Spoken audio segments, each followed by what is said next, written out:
बहुत बहुत शुभकामना मेरे प्यारे बच्चों। मैं अगला पाठ चल रहा हूँ तेनालीराम। तेनालीरामन के बुद्धि का परिचय हमें कई कहानियों के माध्यम से मिलता है। भारतवर्ष में कई ऐसे विद्वान हैं जो अपने हाजिर जवाबी के लिए विश्वविख्यात हैं। उसमें तेनालीरामन, गौनू झा, मुल्ला नसरुद्दीन, बीरबल आदि के नाम प्रमुखता से आते हैं। यदि मनुष्य में हिम्मत, चतुराई और बुद्धिमत्ता जैसे उदार गुण मौजूद हों तो वह गंभीर से गंभीर समस्या का हल सरलता से ढूंढ लेता है। प्रस्तुत नाटक में तेनालीराम अपने इन्हीं गुणों के बल पर एक निर्दोष मंत्री पर गहराई संकट को सरलता से टाल देते हैं। ये एकांकी है। एकांकी का अर्थ होता है एक अंक वाला। नाटक अंक में विभाजित होता है और प्रत्येक अंक दृश्य में विभाजित होता है। पात्र परिचय है इसमें महाराजा कृष्णदेव राय जो विजयनगर के शासक हैं। राजगुरु राज्य के प्रमुख गुरु हैं। तेनालीराम राजा कृष्णदेव राय के महामंत्री हैं। प्रताप राज विजयनगर का सेनापति है। राघव एक सामंत है। प्रसेनजीत न्याय का मंत्री है। प्रधानमंत्री राज्यसभा के प्रधानमंत्री। पहला दृश्य शुरू होता है। स्थान महाराज कृष्णदेव राय का राज दरबार। महाराज कृष्णदेव राय राज्यसभा में अपने प्रधानमंत्री, सामंतों और राजगुरु के साथ विचार विमर्श कर रहे हैं। सभी के चेहरों पर चिंता के भाव दिखाई दे रहे हैं। आज न्याय मंत्री के भाग्य का फैसला होने वाला है।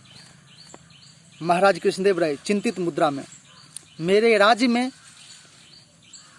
ऐसा होगा मैंने कभी स्वप्न में भी नहीं सोचा था। राजगुरु कुछ चिंतित भाव से, महाराज यह वास्तव में गहरी चिंता का विषय है। महाराज कृष्णदेव राय कहते हैं, गुरुदेव मुझे न्याय मंत्री ऐसे प्रतीत होते, मुझे तो न्याय मंत्री ऐसे प्रतीत नहीं होते। उन्हें ऐसी क्या आवश्यकता पड़ गई कि उन्हें प्रजा से रिश्वत लेनी पड़ी। रिश्वत मतलब घूस। राजगुरु, महाराज यही चिंता तो हमें भी सता रही है। हमें अवश्य ही इस विषय पर कुछ करना होगा। प्रधानमंत्री, महाराज हमें इस बारे में महामंत्री तेनालीराम से बात करनी चाहिए। हो सकता है वे कोई उचित सलाह दे दें।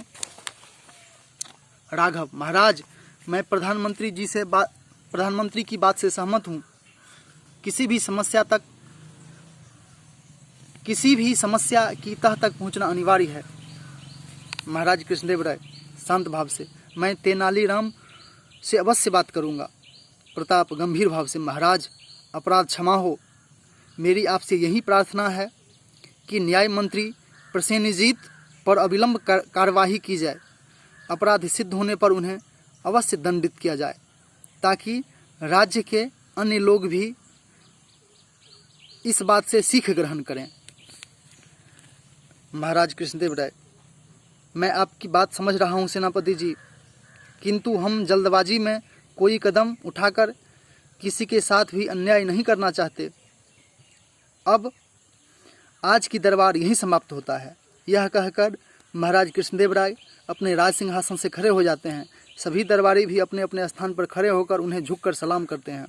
उधर तेनालीराम को न्याय मंत्री के बंदी बना लिए जाने का समाचार मिल चुका था। वह न्याय मंत्री को अच्छी तरह समझते थे।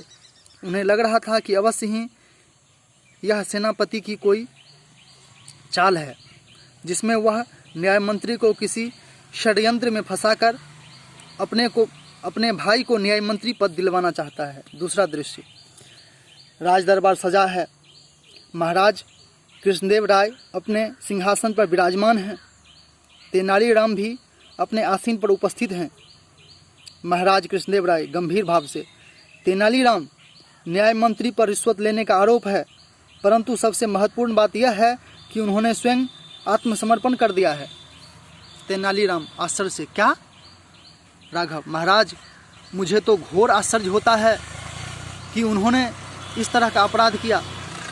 महाराज कृष्णदेव राय, तेनालीराम हम इस समस्या की जड़ तक पहुंचना चाहते हैं। तुम ही कोई रास्ता निकालो। तेनालीराम कुछ सोचकर, ठीक है महाराज, 4 दिन का समय दीजिए। यह कहकर तेनालीराम महाराज के आगे झुककर प्रणाम करते हैं और चले जाते हैं। अब है तीसरा दृश्य। तेनालीराम इस समस्या पर गंभीर चिंतन किया। उन्हें एक युक्ति सूझी, अतः तीसरे दिन वह राज दरबार में पहुंच गए। महाराज कृष्णदेव राय तेनालीराम को देखकर, कहो तेनालीराम, कुछ समाधान निकला? तेनालीराम, जी महाराज। राजगुरु व्याकुलता से, तेनालीराम फिर जल्दी बताइए। तेनालीराम प्रसन्नता से, महाराज मेरे 3 प्रश्न हैं, इन तीनों प्रश्नों में इस समस्या का समाधान है। सेनापति आश्चर्य से, क्या हैं वे प्रश्न? तेनालीराम, मेरा पहला प्रश्न है कि बुद्धि कहाँ निवास करती है, हृदय में, मस्तिष्क में या फिर पूरे शरीर में? पूरे दरबार में खामोशी छा गई। कोई भी इस प्रश्न का उत्तर न दे सका। तेनालीराम मुस्कुराते हुए दूसरा प्रश्न किया। तेनालीराम, महाराज मेरा दूसरा प्रश्न है कि बुद्धि क्या खाती है? सभी दरबारी एक दूसरे का मुंह ताकने लगते हैं।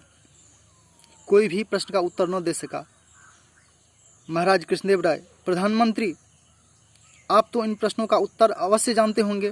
प्रधानमंत्री कुछ घबरा कर, महाराज मुझे 2 दिन का समय दीजिए। महाराज कृष्णदेव राय, तेनालीराम तुम्हारी तीसरा प्रश्न क्या है?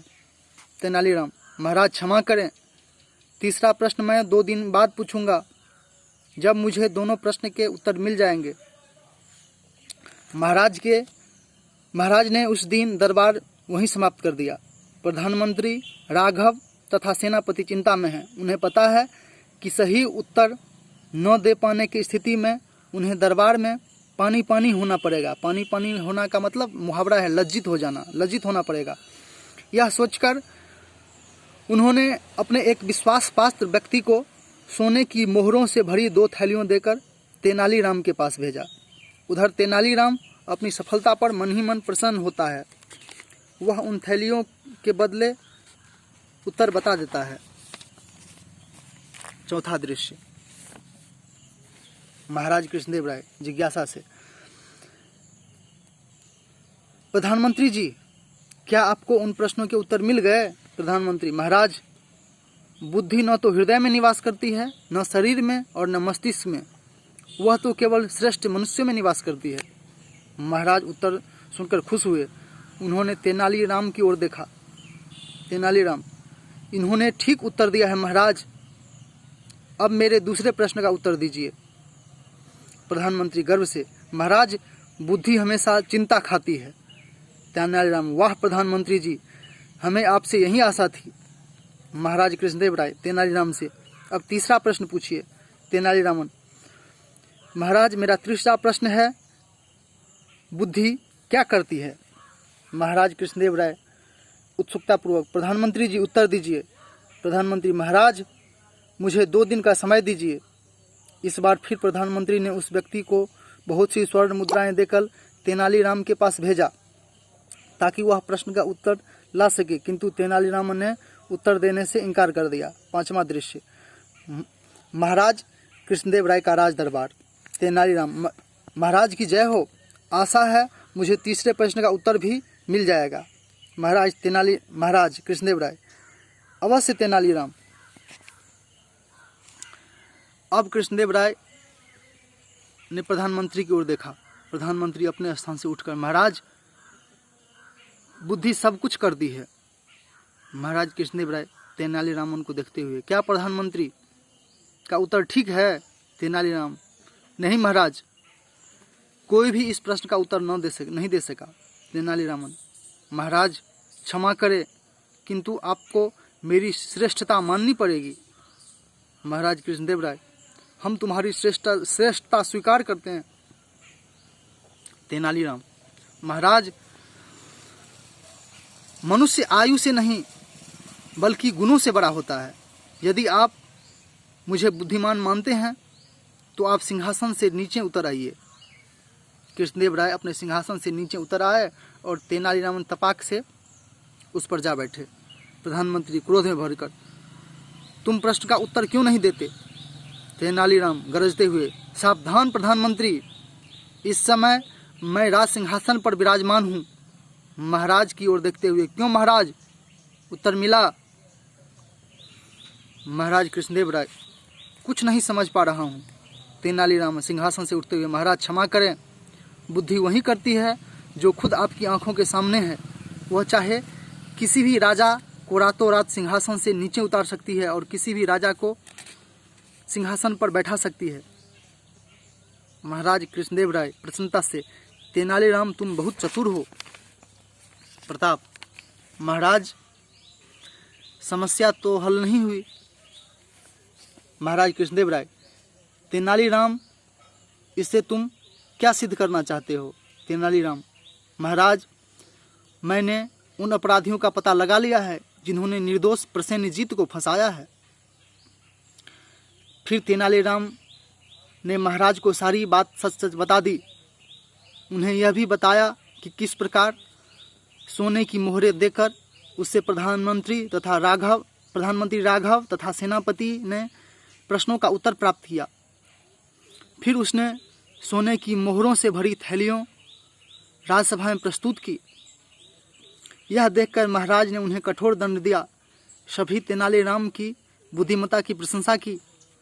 महाराज ने भी तेनालीरामन को पुरस्कार के रूप में मोहरों से भरी थैली दी। धन्यवाद।